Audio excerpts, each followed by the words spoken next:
अस्सलाम वालेकुम। पाकिस्तान में इस वक्त शाम के 7, भारत में 7:30 और यहाँ हमारे स्टूडियोज़ की घड़ियों में सुबह के 10 बज रहे हैं। वॉइस ऑफ अमेरिका वाशिंगटन की उर्दू सर्विस से हमारी बाकायदा नशरियात का आगाज़ होता है। पहले घंटे के लिए मैं हूँ आपका मेज़बान खालिद हमीद। जैसा कि आप देख रहे हैं, फेसबुक लाइव पर हम आपके सामने हैं और वेबसाइट और रेडियो पर हमारा ये 1 घंटे का न्यूज़ शो जारी रहेगा। तो आगाज़ करते हैं पहले आज की अहम खबरों की सुर्खियों से। पाकिस्तान के वज़ीर-ए-आज़म इमरान खान ने कहा है कि वो पीर के रोज़ सदर डोनाल्ड ट्रंप से अपनी मुलाकात में अफगानिस्तान में तवील जंग के सियासी हल पर जोर देंगे।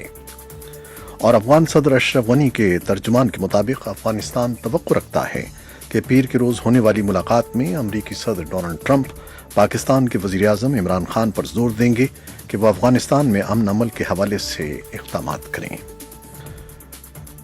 दोनों जमातों से ताल्लुक़ रखने वाले 10 अमरीकी कानून साजों के एक बासर ग्रुप ने हफ्ते के रोज़ सदर ट्रंप से कहा है कि वो वज़ीर-ए-आज़म इमरान खान से मुलाकात में सूबे सिंध में इंसानी हुकूक़ की पामाली का मसला उठाएं। पाकिस्तान की फ़ौज के शोबे ताल्लुक़ात आमा के डायरेक्टर जनरल आसिफ गफूर का कहना है कि सरबराह पाक फ़ौज जनरल कमर जावेद बाजवा अमरीका की सिविल क़यादत के बाद अस्करी क़यादत से मुलाकातें करेंगे।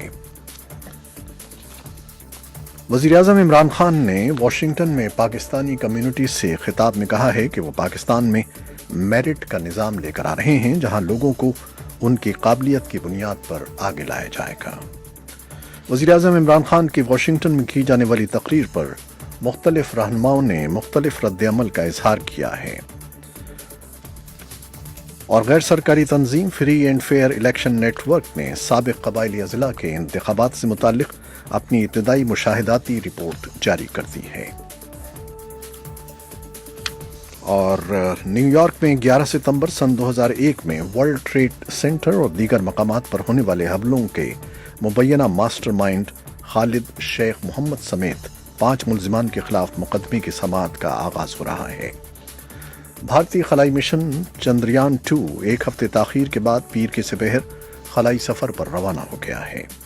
जनूबी एशिया के मुख्तलिफ ममालिक में होने वाली मानसून बारिशों और सैलाब से हलाकतों की तादाद 152 हो गई है और अमरीका में हीट वेव के बायस 6 अफराद हलाक हो गए हैं। ये थी शह सुर्खियां, तफसील कुछ देर के बाद।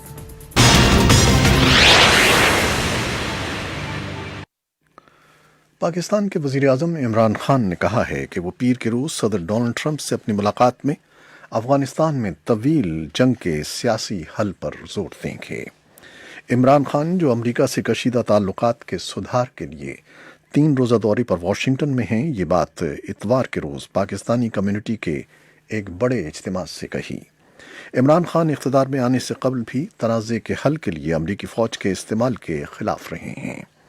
इससे पहले अमरीकी इंतज़ामिया के एक सीनियर ओहदेदार ने कहा था कि ट्रंप इमरान खान पर अफ़गान अमन अमल की पेशरफ्त में मुआवनत के लिए ज़ोर डालेंगे और अपने इलाके में दहशतगर्दों का सफाया करने की हौसला अफजाई करेंगे।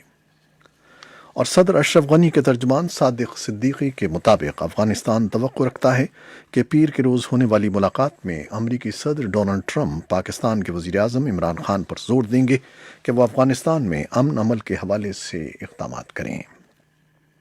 वॉइस ऑफ अमेरिका की अफगान सर्विस को दिए गए एक इंटरव्यू में उन्होंने इमरान खान के दौरे अमरीका के हवाले से अफगान हुकूमत की तवक्कुआत का इजहार किया। सादिक सिद्दीक ने कहा कि पाकिस्तान और अफगानिस्तान के ताल्लुकात अभी मामूल पर नहीं आए हैं, उन्हें मामूल पर लाने के लिए दोनों मुल्कों को एक हिकमत अमली वज़ा करनी होगी। दोनों जमातों से ताल्लुक़ रखने वाले 10 अमरीकी कानून साजों के एक बासर ग्रुप ने हफ्ते के रोज़ सदर ट्रंप से कहा है कि वो वज़ीर-ए-आज़म इमरान खान से मुलाकात में सूबे सिंध में इंसानी हुकूक़ की पामाली का मसला उठाएं। कांग्रेस के जिन 10 अरकान ने अपने दस्तखतों से ये ख़त सदर ट्रंप को भेजा है, उनमें शामिल हैं Brad Sherman, Ann Wagner, Adam Schiff, Jan Schakowsky, Eleanor Norton, Carolyn Maloney, David Price, Juan Vargas, David Schweikert और डॉन क्रेनशा। पाकिस्तान की फ़ौज के शोबे ताल्लुकात आमा के डायरेक्टर जनरल आसिफ गफूर का कहना है कि सरबराह पाक फ़ौज जनरल कमर जावेद बाजवा अमरीका की सिविल क़यादत के बाद अस्करी क़यादत से मुलाकात करेंगे। افواج پاکستان کے سربراہ جنرل قمر جاوید باجوہ اور چند وفاقی وزراء بھی دورہ امریکہ میں عمران خان کے ہمراہ ہیں۔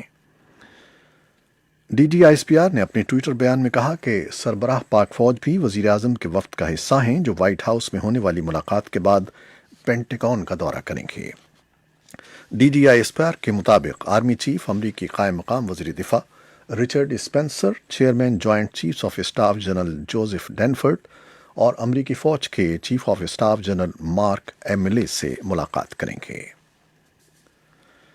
اس سے پہلے پاکستان کے وزیر اعظم عمران خان نے واشنگٹن میں پاکستانی کمیونٹی سے خطاب میں کہا کہ وہ پاکستان میں میرٹ کا نظام آگے لا رہے ہیں، جہاں لوگوں کو ان کی قابلیت کی بنیاد پر آگے لایا جائے گا، نہ کہ ملک کے سربراہ کے رشتہ داروں اور دوستوں کو اہم عہدوں پر فائز کیا جائے گا۔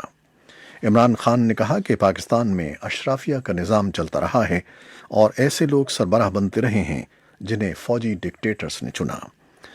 وزیر اعظم کا یہ بھی کہنا تھا کہ اشرافیہ ٹیلنٹ کو اوپر نہیں آنے دیتی۔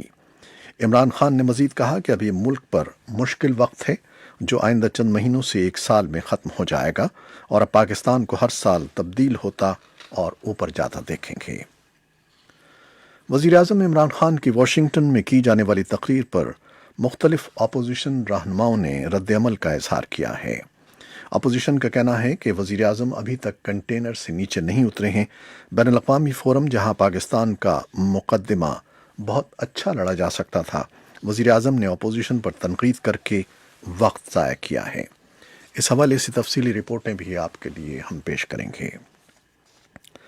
غیر سرکاری تنظیم free and fair election network نے سابق قبائلی اضلاع کے انتخابات سے متعلق اپنی مشاہداتی رپورٹ جاری کر دی ہے، جس کے مطابق سابق فاٹا کے 7 اضلاع کی 16 نشستوں پر ہونے والے پہلے انتخابات مجموعی طور پر تنازعات سے پاک اور شفاف رہے۔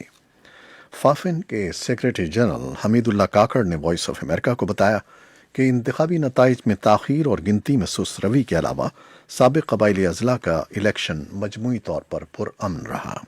انہوں نے بتایا کہ 28% آبادی نے اپنا حق رائے دہی استعمال کیا، جس میں 20% خواتین اور 33% مرد ووٹر شامل تھے۔ حمید اللہ کاکڑ کے مطابق انتخابات میں سن 2018 کے عام انتخابات کی نسبت ووٹ ڈالنے کی شرح کم رہی، جس کی ایک وجہ ان انتخابات میں 3 لاکھ سے زائد نئے ووٹرز کا اندراج ہے۔ قبائلی اضلاع کی 16 صوبائی اسمبلی کی نشستوں کے انتخاب کے لیے 1897 پولنگ اسٹیشن قائم کیے گئے تھے، اور فیفن رپورٹ کے مطابق ان میں سے 1233 ایسے پولنگ اسٹیشن تھے جن پر رجسٹرڈ ووٹرز کی تعداد 1200 سے زائد تھی۔ نیو یارک میں 11 ستمبر سن 2001 میں ورلڈ ٹریڈ سینٹر اور دیگر مقامات پر ہونے والے حملوں کے مبینہ ماسٹر مائنڈ خالد شیخ محمد سمیت 5 ملزمان کے خلاف مقدمے کی سماعت کا آغاز آج ہو رہا ہے۔ خالد شیخ محمد کیوبا کی گوانٹانامو بے کی جیل میں قید ہیں۔ انہیں سن 2003 میں پاکستان کے شہر راولپنڈی سے گرفتار کیا گیا تھا۔ بھارتی خلائی مشن چندریان 2 ایک ہفتے تاخیر کے بعد پیر کے سپہر خلائی سفر پر روانہ ہو گیا ہے۔ بھارتی وقت کے مطابق خلائی جہاز سپہر 2:43 پر روانہ ہوا اور 16 منٹ بعد سیٹلائٹ لانچ وہیکل مارک 3 نامی راکٹ سے الگ ہو گیا۔ جنوبی ایشیا کے مختلف ممالک میں ہونے والی مانسون بارشوں اور سیلاب سے ہلاکتوں کی تعداد 152 ہو گئی ہے۔ رپورٹس کے مطابق بارشوں سے بھارت، نیپال اور بنگلہ دیش میں 152 افراد ہلاک ہوئے، جبکہ ہزاروں افراد بے گھر ہو گئے ہیں۔ اور امریکہ میں ہیٹ ویو کے باعث 6 افراد ہلاک ہو گئے ہیں۔ تاہم آئندہ چند روز کے دوران گرمی کی شدت میں کمی اور تیز ہواؤں کے ساتھ بارش کی پیشگوئی کی گئی ہے۔ امریکہ کے مختلف شہروں میں درجہ حرارت میں اضافے کے بعد کھیلوں کے مقابلوں سمیت کنسرٹ اور دیگر تقریبات منسوخ کر دی گئیں۔ برطانیہ کی وزیر اعظم تھیریسا مے پیر کے روز اپنے سیکیورٹی کے وزیروں اور عہدیداروں سے ہنگامی ملاقات کر رہی ہیں، جس میں ایران کی طرف سے ایک برطانوی تیل ٹینکر کو قبضے میں لینے کے مسئلے سے نمٹنے پر غور کیا جائے گا۔ اس جہاز پر آبنائے ہرمز میں قبضہ کیا گیا تھا۔ برطانیہ کی طرف سے دوسرے اقدامات کے علاوہ ایران پر اقتصادی پابندیاں لگانے پر بھی غور کیا جائے گا۔ توقع ہے کہ مے کی حکومت اس صورتحال پر برطانوی پارلیمان کو پیر کو دیر گئے آگاہ کرے گی۔ یہ تھیں وہ خبریں جو فیس بک لائیو پر ہم نے آپ کے لیے پیش کیں۔ ویب سائٹ اور ریڈیو پر ہمارا یہ 1 گھنٹے کا نیوز شو جاری رہے گا۔ کیمرہ مین فواد الیاس کے ساتھ فیس بک لائیو سے اجازت چاہتے ہیں۔ اللہ حافظ۔